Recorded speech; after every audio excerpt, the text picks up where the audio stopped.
Hello, my name is Punctuation. You have probably heard of me. You were likely taught about me at school at a very young age. You see me every day in every piece of text you come across. You probably don't even realize I am there sometimes. However, I am affecting the way you read and interpret your text. You would probably think that something as important as punctuation would have existed since the beginning of writing. However, if you look back in time, you would not recognize me. How punctuation looked and how text was written has undergone a wide range of changes since the invention of writing. The first forms of writing were logographic or syllabic, which means the writing was primarily made up of glyphs representing ideas or syllables. In this system of writing, there is little need to worry about punctuation or the spacing between words. Each glyph is its own entity and is interpreted one glyph at a time. As the Western world started moving towards alphabetic writing, we begin to see experimentation in how a person was to read the text. For a period of time in ancient Greece, the way you read was through a process called Punctuation. To us, living in the modern Western world, this style of reading seems very counterintuitive.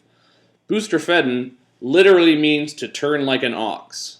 This means that the ancient Greek reader would read left to right for one line and then right to left on the next line.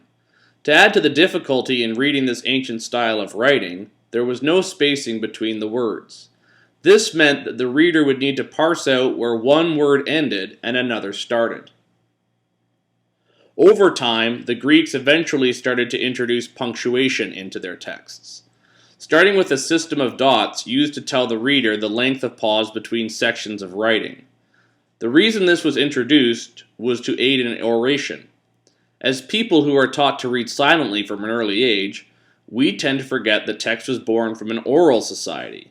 Text in ancient Greece was meant as a way of storing information to be recited either to a group or to oneself.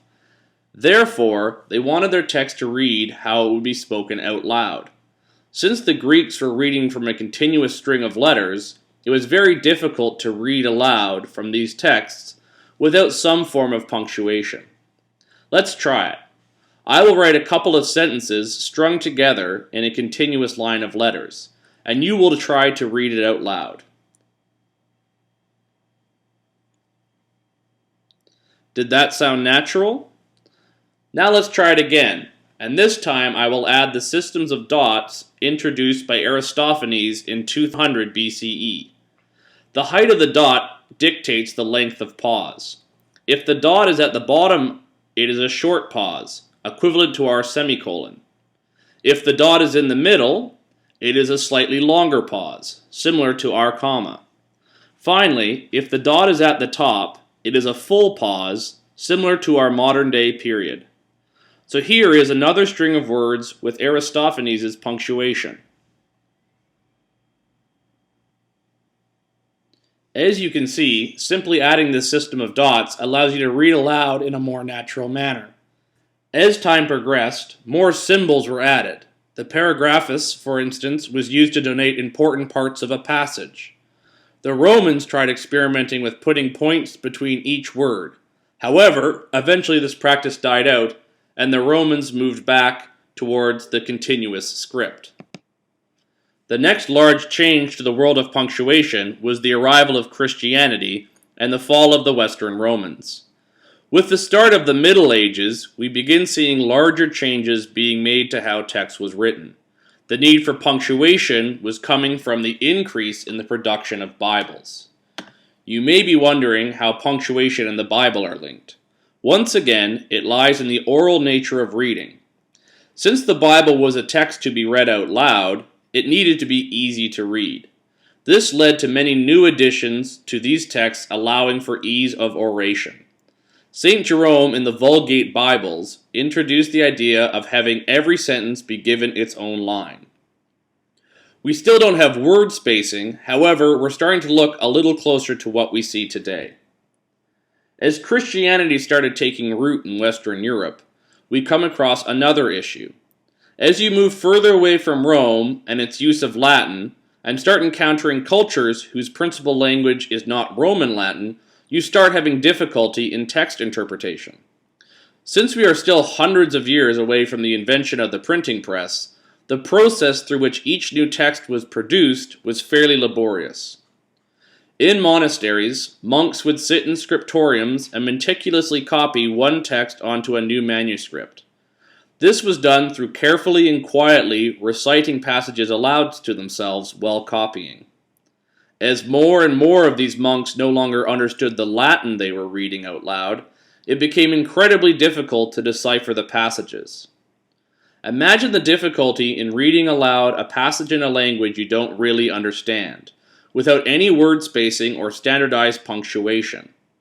Remember previously in this video when we tried reading aloud from a continuous line of text? We are going to try this again. This time, however, we are going to be reading aloud from a continuous line of text in a different language. I have written a couple of sentences out in French using no word spacing and only using the previously mentioned punctuation marks. Wasn't that difficult? The monks in Ireland came up with an ingenious solution to this problem of decoding. They started to add word spacing. We will try this again with spaces between each word.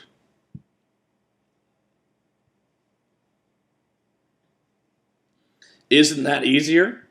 You may not understand a word of what you just said, and your pronunciation may be off. However, you are able to clearly recite the passage. As the Middle Ages progress, you see a move towards further systemization of punctuation.